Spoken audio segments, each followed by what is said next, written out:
الرجیم بسم اللہ الرحمن الرحیم ان اللہ وملائکتہ یصلون علی النبی یا ایہا الذین آمنوا صلوا علیہ وسلموا تسلیما اللہم صلی علی سیدنا محمد وعلی آلہ واصحابہ وبارک وسلم۔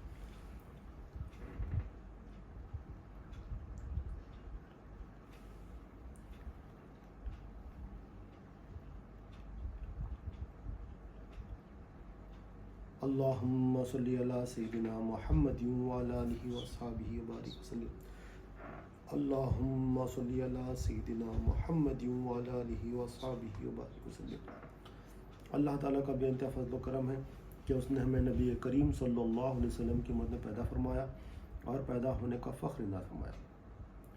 الحمدللہ یہ فخر عشق انبیاء نکلا، مزید برائے کرم ہوا کہ اللہ تعالیٰ نے قرآن جیسی نعمت سے وابستہ فرمایا، اولیاء اللہ کے دامن سے وابستہ فرمایا اور تشدید ایمان کے لیے ہمیں یہاں جمع فرمایا۔ انشاءاللہ اللہ تعالیٰ کی مدد سے رسول اللہ صلی اللہ علیہ وسلم کے رسالت کے فیضان سے، اولیاء اللہ کے ولایت کے فیضان سے انشاءاللہ ذکر اولیاء اللہ، ذکر حضور غوث الثقلین رضی اللہ تعالیٰ انشاءاللہ کنٹینیو کرتے ہیں۔ دیکھیں ہم دیکھ رہے ہیں کہ ذکر حضور غوث اعظم صغیر رضی اللہ تعالیٰ جو ہم کر رہے ہیں، اولیاء اللہ کا ذکر قرآن سے ہے، قرآن سے اولیاء اللہ کا ذکر ہے، یعنی اولیاء اللہ کا ذکر کرنا قرآن پر عمل کرنا ہے اور اللہ کے حکم پر عمل کرنا ہے۔ ایک اور جو ہے نا قرآنی جو ہے نا واقعہ رکھتے ہیں، جو سورہ خضر ہے، سورہ خضر جو نازل ہوئی ہے اس کی وجہ کیا ہے، اس کے نازل ہونے کی وجہ کیا ہے کہ ایک بنی اسرائیل کے ولی تھے جن کا نام تھا حضرت شمعون رحمۃ اللہ علیہ۔ نبی کریم صلی اللہ علیہ وسلم بنی اسرائیل کے اس ولی کا تذکرہ فرما رہے ہیں صحابہ اکرام کے جھرمٹ میں کہ ایک اللہ کے ولی تھے، 1000 سال انہوں نے اللہ کی عبادت کی۔ کس طرح سے کی کہ ہر سال جو ہے نا 4 مہینے وہ روزہ رکھتے، 4 مہینے رات میں قیام کرتے اور 4 مہینے اللہ کی راہ میں جہاد کرتے۔ تو اسی طرح سے ٹوٹل 12 مہینے انہوں اللہ کی عبادت میں گزارتے۔ اسی طرح سے وہ 1000 سال اللہ کی بارگاہ میں اللہ کی عبادت میں گزارے۔ تو یہ واقعہ حضرت شمعون رحمۃ اللہ علیہ کا نبی کریم صلی اللہ علیہ وسلم نے صحابہ اکرام کو سنایا اور ان کے بارے میں بتایا بھی۔ تو صحابہ اکرام کو تشویش ہوئی کہ یہ اللہ کے ولی حضرت شمعون رحمۃ اللہ علیہ 1000 سال کی زندگی پائے، اللہ کی عبادت کرے، ہماری زندگی تو 60 سال کی ہے، 50-60 سال کی ہے، تو وہ کتنا بڑا مقام حاصل کر لیے۔ تو ایک تشویش پیدا ہوئی۔ تو صحابہ اکرام جو ہے نا دیکھیں نیکیوں میں آگے بڑھنے کی تشویش، تو اللہ تعالیٰ نے ان کی تشویش کے اوپر جو ان کو کہ ہم بھی آگے بڑھیں، جو ان کے دلوں میں تھی بات، اس کو راضی کرنے کے لیے اللہ تعالیٰ نے سورہ خضر کو نازل کیا، انا انزلناہ فی لیلۃ القدر۔ تو یہ جو نازل ہے یہ سورہ خضر میں اللہ تعالیٰ فرما رہے کہ یہ شب قدر 1000 مہینوں سے افضل، 1000 مہینوں سے افضل بتائیں گے ایک رات۔ تو یہ شمعون رحمۃ اللہ علیہ جو تھے، تھوڑا ان کا واقعہ رکھ کے اپنی جو نا ٹاپک پر آتے ہیں، حضور غوث اعظم صغیر رضی۔ تو ہم دیکھ رہے ہیں، ہم قرآن سے پہلے دیکھ رہے ہیں کہ قرآن میں کہاں کہاں اولیاء کا ذکر آیا ہے۔ پہلے کے انبیاء کی اولیاء کا ذکر قرآن میں موجود ہے اور قرآن کا تذکرہ ہے، اللہ تعالیٰ کا حکم ہے، اللہ تعالیٰ تذکرہ فرما رہے ہیں، نبی کریم صلی اللہ علیہ وسلم تذکرہ فرما رہے ہیں۔ تو ہم نبی کریم صلی اللہ علیہ وسلم کے اولیاء کا ذکر کریں تو یہ بدعت ہے، یہ غلط ہے، یہ جہالت ہے۔ تو اولیاء کا ذکر ہم کھل کے کریں اور یقین سے کریں کہ یہ اللہ کے حکم پر عمل ہو رہا ہے، یہ قرآن پر عمل ہو رہا ہے، اولیاء اللہ۔ اور اولیاء میں جو سردار الاولیاء ہے، امام الاولیاء ہے، تو ان کا ذکر تو کھل کے کرنا چاہیے، خوشی خوشی سے کرنا چاہیے، وہاں تو شک کی گنجائش ہی نہیں ہونی چاہیے۔ تو حضرت شمعون رحمۃ اللہ علیہ اتنے بہادر تھے کہ پورے دشمن جو تھے اسلام کے تنگ آ گئے تھے۔ تو انہوں نے کیا کیا، ان کی وائف کو جو ہے نا لالچ دی، کئی کی لالچ دی، مال کی، دولت کی لالچ دی۔ دیکھیں دنیا اتنی خطرناک ہے، تو کیا لالچ تھی ان کو کہ اگر ہیرے جواہرات دیں گے، اگر شمعون رحمۃ اللہ علیہ کو پکڑنے میں مدد کریں، تو وہ جو ہے نا خاتون ان کی باتوں میں آ گئی اور آپ جب سو گئے تھے تو رسیوں سے باندھ دیا آپ کو۔ میں جلدی طرف آتا ہوں باقی کی طرف تاکہ اپنے عنوان کی طرف آئے۔ تو رسیوں سے باندھ لیے آپ اللہ اکبر جب بولے، جب اٹھے تو رسیوں سے باندھے ہوئے تھے، آپ اللہ اکبر کا نعرہ لگائے، دیکھیں ایمان والے جب اللہ اکبر بولتے تو اللہ کی مدد آ جاتی ہے، تو رسیاں ٹوٹ گئی پوری. بولے وہ مکاری شروع کر دی، نہیں میں تو دیکھنا چاہ رہی تھی آپ کی طاقت کتنی ہے، مکاری شروع کر دی. پھر دوسرے دن اس نے کیا کیا، زنجیروں سے باندھا. جب زنجیروں سے باندھا، جب اٹھے تو زنجیروں سے باندھا ہوا ہے، تو آپ نے اللہ اکبر کا نعرہ لگایا، اور جب ایک جھٹکا دیا تو زنجیریں بھی ٹوٹ گئی. تو پھر اس نے پوچھا مکاری سے کہ آپ کو باندھا کیسا جا سکتا ہے، تو آپ زنجیروں سے بھی نہیں باندھے جا رہے ہیں، رسیوں سے بھی نہیں. بولے میری زلفیں بڑی تھی آپ کی، تو وہ زلفوں سے اگر مجھے باندھ دیا جائے تو میں چھڑا نہیں سکوں گا. یہ اللہ تعالیٰ نے مجھے نا یہ قوت عطا فرمائی ہے، صرف میں میری زلفوں سے مجھے باندھ دیا جائے تو میں چھڑا نہیں سکوں گا. تو آپ کی جب آپ سو گئے تو آپ کی زلفوں سے باندھ دیا گیا. تو اس نے اپنے دشمنوں کو بلایا، دیکھو میں نے ان کو باندھ دیا ہے. وہ لوگ آ گئے آپ کو شہید کرنے کے لیے، وہ اس نے لے لیا ہیرے جواہرات، اور وہ لوگ شہید کرنے آئے، اور شہید کرنے کے لیے پہلے آپ کے کان کاٹے، آپ کی ناک کاٹی، آپ کی آنکھ نکالے. جب یہ کر لیے تو آپ اللہ کی طرف بولے مولا میں لاوارث تھوڑی ہوں، تو میرا مالک ہے، میں تیرا بندہ ہوں، میری مدد فرما، یہ لوگ میرے پہ حاوی نہیں ہو سکتے تیری مرضی کے بغیر. تو اللہ تعالیٰ نے عذاب بھیجا، بجلی کڑکی، اور بجلی کی کڑک میں یہ جتنے تھے جل گئے پورے، اور وہ بھی جلنے لگی، اس کی وہ جو بیوی تھی وہ بھی جلنے لگی. اور اللہ تعالیٰ نے آپ کو بچا لیا. اللہ تعالیٰ نے کان بھی آپ کو واپس لوٹا دیے، آنکھ بھی واپس لائے، ناک بھی واپس لوٹا دی. تو یہ واقعہ تھا حضرت شمعون رحمۃ اللہ علیہ کا. تو بات کیا ہے کہ دنیا کی خاطر اس نے اپنے شوہر کا سودا کیا اس نے. اللہ تعالیٰ حفاظت فرمائے، یہ دنیا اتنی خطرناک ہے. تو ایک اللہ کے ولی، تو یہ اللہ کے ولی کا واقعہ سن کر صحابہ اکرام کو 1000 سال عبادت کرنے کا جو جذبہ پیدا ہوا، تو اللہ تعالیٰ نے سورہ خدر نازل فرمایا. تو شان نزول اس سورہ کا اولیاء ایک ولی کا ذکر ہے، ایک ولی کے ذکر کا، ولی کے ان سے بنی اسرائیل کے ولی. اب شب قدر کی تلاش ہوتی ہے، طاق راتوں میں تلاش کرو، رمضان میں شب قدر کی بڑی اہمیت ہے، بے شک بڑی اہمیت ہے، مگر اس کا شان نزول کیا ہے؟ اس رات میں جو اس رات کا جو شان نزول، اس سورہ کا جو شان نزول ہے جس میں اس رات کا ذکر ہے، وہ ایک اللہ کے ولی، بنی اسرائیل میں جو ولی تھے ان کا تذکرہ ہے. تو ہم قرآن سے ہر دن دیکھ رہے ہیں کہ قرآن کے ولی کا ذکر قرآن میں کہاں پر آیا ہے. پھر ہم نبی کریم صلی اللہ علیہ وسلم کے جو ولی ہیں، سردار الاولیاء، امام الاولیاء، ان کا ذکر کریں. اب ہم جو ہے نا اپنے عنوان کی طرف آتے ہیں. حضور غوث اعظم دستگیر حضرت غوث الثقلین رضی اللہ تعالیٰ عنہ کا ایک واقعہ رکھتے ہیں. آپ جو ہے نا درس فرما رہے ہیں، دنیا اتنی خطرناک ہے. دیکھیں وہ عورت دنیا میں آ کے اپنے شوہر کو دھوکہ دینے کی کوشش کی، ہلاک ہوئی، وہ بھی جلی، وہ عذاب میں وہی مبتلا ہوئی. دنیا اتنی خطرناک ہے. حالانکہ ایک ایمان والا شوہر تھا اپنا، ان کو چھوڑ کر دولت کے پیچھے چلے گئی تھی. دنیا اتنی اٹریکشن ہوتی ہے. اللہ ہماری حفاظت فرمائے. حضرت غوث اعظم دستگیر رضی اللہ عنہ درس فرما رہے ہیں، اور آپ کے تو ماشاءاللہ بزنس میں آپ کے بزنس تھے، جہاز تھے، آپ کے اپنے اون جہاز تھے آپ کے ماشاءاللہ. تو اب دیکھو ہمارے پاس ایک کانسیپٹ ہے، اللہ کا ولی بولے تو ان لنگا بھکا رہنا تو اللہ کا ولی سمجھتے. دیکھیں حضرت سلیمان علیہ السلام پیغمبر بھی ہے اور بادشاہ بھی ہے، ساری دنیا پہ حکومت بھی ہے. حضرت عبد الرحمن بن عوف رضی اللہ تعالیٰ صحابی رسول ہیں، آپ بزنس میں سب سے آگے ہیں. حضرت عثمان غنی رضی اللہ، آپ کا نام ہی غنی ہے، آج بھی غنی ہیں آپ. تو یہ حضرت داؤد علیہ السلام بادشاہ بھی ہے، اللہ کے نبی بھی ہے. تو یہ اللہ کے ولی ہونے کے لیے کوئی چیز رکاوٹ نہیں ہے، ہم خود رکاوٹ بنا لیں. جو اللہ تعالیٰ جس صلاحیت کا ہمیں مالک بنایا، اللہ مالک تو نہیں بنایا، جس صلاحیت ہمیں دی ہے، امانت دی ہے، ہم اس صلاحیت میں اللہ کے قرب کو حاصل کر سکتے ہیں. کوئی چیز رکاوٹ نہیں بن سکتی اس کے. حضرت حضور غوث اعظم دستگیر رضی اللہ عنہ درس فرما رہے ہیں. ایک مرید آگے کہا حضرت ایک جو آپ کا جہاز جو آ رہا تھا نا وہ ڈوب گیا. تو آپ نے تھوڑی دیر کے لیے خاموشی اختیار کی، پھر کہا الحمدللہ. پھر جب درس چلتے رہا، پھر وہ شخص آیا دوبارہ آ کے کہا یا سیدی وہ جو خبر تھی جہاز ڈوب گیا ہے وہ غلط تھی، اپنا جہاز ساحل پہ لگ گیا ہے، وہ سالم تھا، کوئی ڈوبا نہیں، کوئی نقصان نہیں ہوا. تو آپ نے اپنی تھوڑی دیر خاموشی اختیار کی، آپ نے کہا الحمدللہ. جب بیان ختم ہو گیا، جب آپ کا خطاب ختم ہو گیا، تو مریدین نے پوچھا حضرت آپ کی ایک نئی سنت دیکھیں، تکلیف اگر ہوئے ہو تو انا للہ و انا الیہ راجعون بولنا ہے. اور آپ نے الحمدللہ کہا، اور خوشی میں بھی آپ نے کہا الحمدللہ. تو دونوں جگہ آپ نے الحمدللہ کہا. بات سمجھ میں نہیں آئی.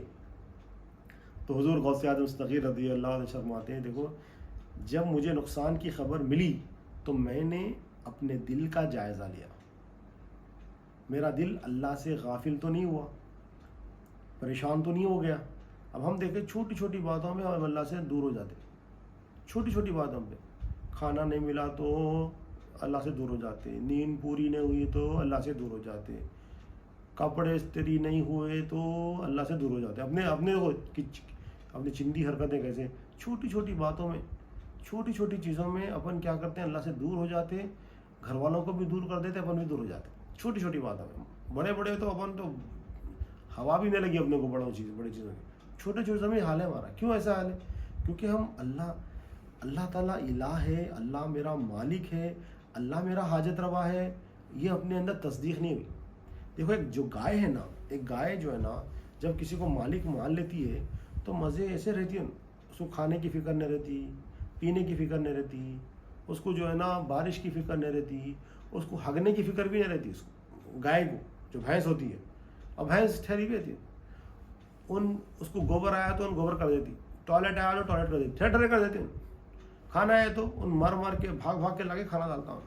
اس کے بال بڑھ گئے تو بھی اس کو فکر نہیں ہے, اس کے بال بڑھ گئے تو فکر نہیں ہے. اس کو نہانا ہے, گائے کو نہانا بھی ہے, بھینس کو نہلاتے بھی, تو نہلانے کی کون نہلاتا, نہلانے کا انتظام بھی نہیں کرتا.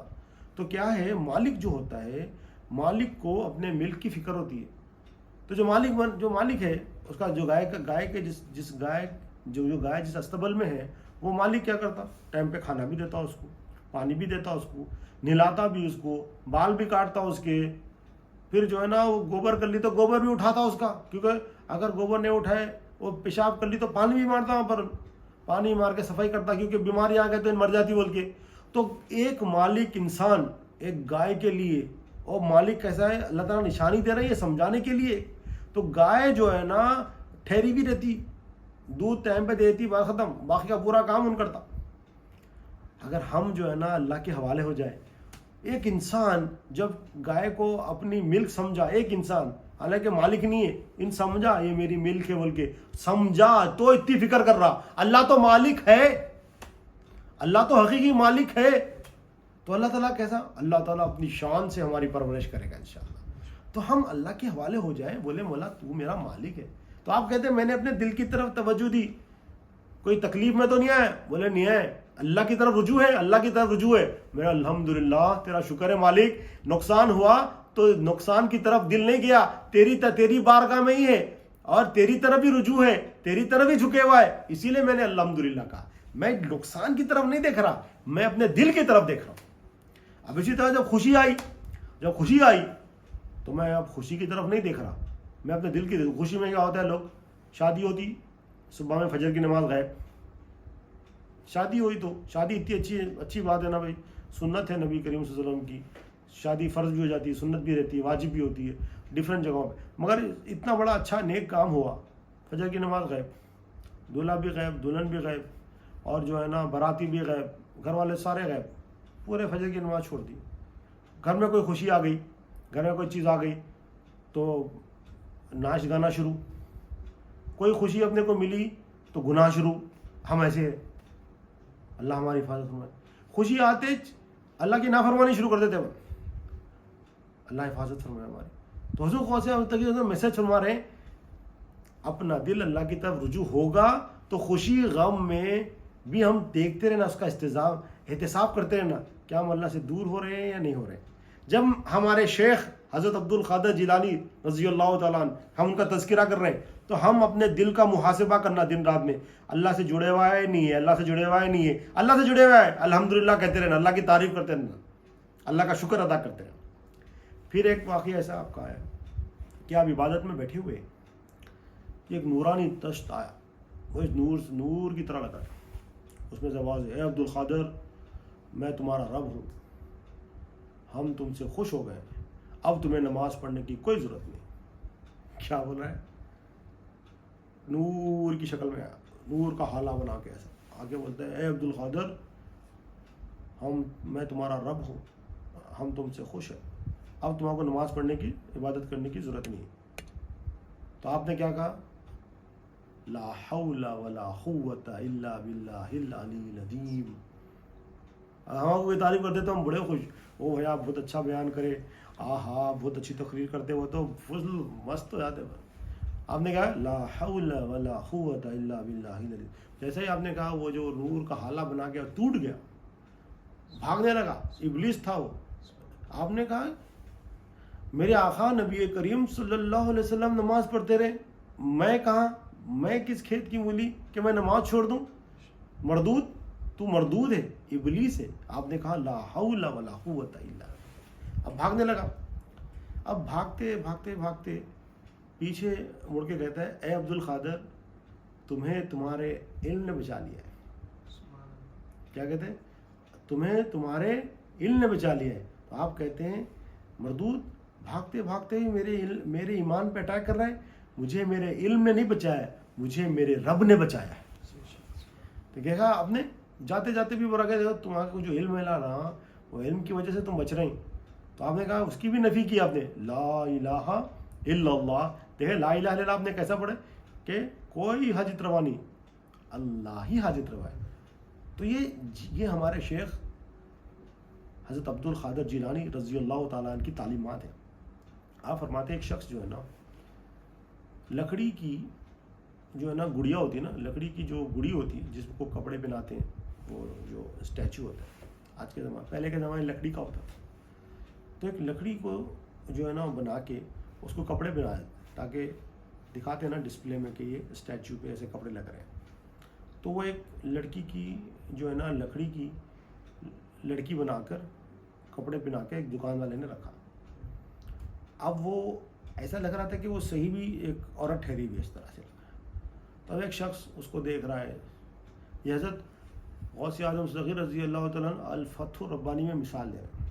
یہ شخص دیکھ کے کہہ رہا ہے کہ میں اس سے شادی کروں گا، پھر میرے کو بچے ہوں گے، سوچ لے رہا ہے، پلاننگ کر رہا پوری، میں اس کو پرپوز کروں گا، شادی کروں گا، گھر ہوگا ہمارے، بچے ہوں گے، بچے بڑے ہوں گے، سوچ لے رہا۔ وہ لکڑی ہے، اس کو یہ پتہ نہیں ہے کہ یہ لکڑی سے شادی نہیں ہوتی، تو یہ مگر اس کو سمجھ رہا ہے کہ وہ لکڑی کو وہ صحیح کی عورت سمجھ رہا ہے۔ مثال سے حقیقت کا کوئی تعلق نہیں ہے، سمجھ آنے کے لیے آپ نے مثال دی۔ تو آپ فرماتے ہیں مثال سے یہ ہمیں یہ درس مل رہا ہے کہ ہم دنیا کو دیکھ رہے ہیں، یہ حاجت روا ہے، یہ حاجت روا ہے، یہ ہمیں فائدہ پہنچائے گا، یہ ہمیں نقصان پہنچائے گا، یہ ہماری حاجتیں پوری کرے گا۔ یہ جو ہم دنیا کو، مخلوق کو دیکھ کے کہہ رہے ہیں کہ یہ ہماری حاجتیں پوری کرے گا، اس سے ہمیں فائدہ ہے، اس سے ہمیں نقصان ہے، تو یہ لکڑی کی گڑی کو عورت سمجھ کے شادی کرنے کی پلاننگ جو کر رہا ہے نا، اس کی مثال ہے ہماری۔ تو وہ بیوقوف ٹھہرا، تو ہم عقل مند کیسے؟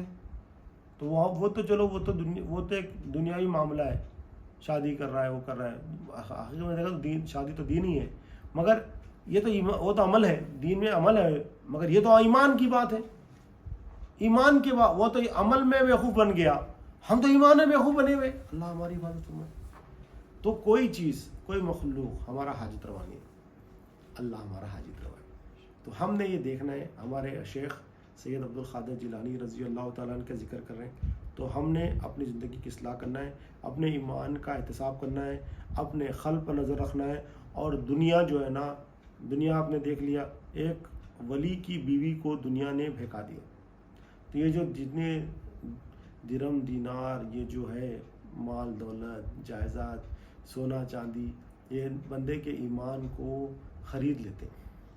تو اللہ تعالیٰ سے دعا ہے کہ اللہ تعالیٰ ہمارے ایمان کی حفاظت کرے، اور ہمیں ہمارے شیخ سید عبد القادر جیلانی رضی اللہ تعالیٰ عنہ ہمیں جیسا بنانا چاہتے ہیں اللہ تعالیٰ ہمیں ایسا بنا دے، ہم ان کے نقش قدم پر چلنے والے بنے۔ اللہ تعالیٰ ہمیں دنیا ماسبہ کی محبت ہمارے دلوں سے نکال دے۔ اللہ تعالیٰ تیرے پاک صلی اللہ علیہ وسلم سچی محبت ہمارے دلوں میں ڈال مولا، ہماری اس محفل کو قبول فرمائے مولا۔ جو کچھ بھی کہا گیا ہے، سنا گیا، عمل کی توفیق عطا فرما، کہنے والے کو عمل کی توفیق عطا فرما، سننے والے کو عمل کی توفیق عطا فرما، ہر دعا کے عمل میں اخلاص عطا فرما، اسے قبول فرما دے مولا، اس میں جو غلطیوں سے معاف فرما دے مولا۔ واسطہ نبی کریم صلی اللہ علیہ وسلم کا، ان اللہ و ملائکتہ یصلون علی النبی یا ایھا الذین آمنوا صلوا علیہ وسلموا تسلیما، اللہم صل علی سیدنا محمد وعلی آلہ وصحبہ وبارک وسلم برحمتک یا ارحم الراحمین، والحمد للہ رب العالمین۔ سلام کے لیے کھڑے ہو جائیں۔